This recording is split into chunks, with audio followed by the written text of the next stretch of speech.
Crime tape stretches around a New Jersey home that police say was the scene of a grisly murder-suicide. Authorities say a woman decapitated her 2-year-old son and put the boy's head in her freezer. The little boy was handsome. So, I mean, this is a shame. It's a tragedy.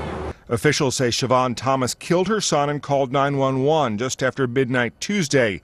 Initially, the 33-year-old accused her boyfriend of stabbing the boy. Then she repeatedly said, "I did it." Somebody just stabbed my baby. Please get here. They just did what? Stabbed my baby. Do they know who it was, ma'am? Yes, it's my boyfriend, my current boyfriend. What's your address?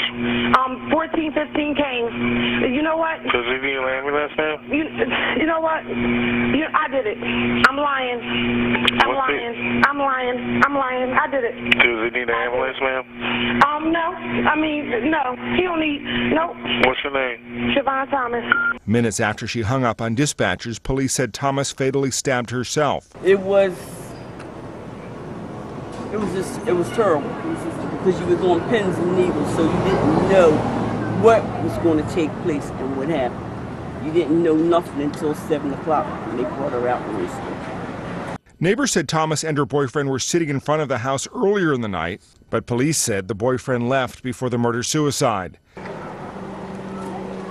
It's bad.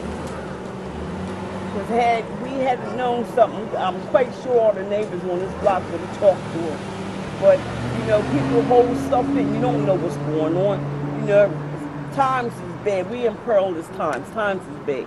Thomas lost custody of her son in November 2010 after allegedly leaving the boy unattended in a car. At the time, authorities said she admitted to police that she had smoked marijuana laced with PCP and blacked out in a nearby park. Thomas regained custody of the boy in April. Matt Friedman, Associated Press.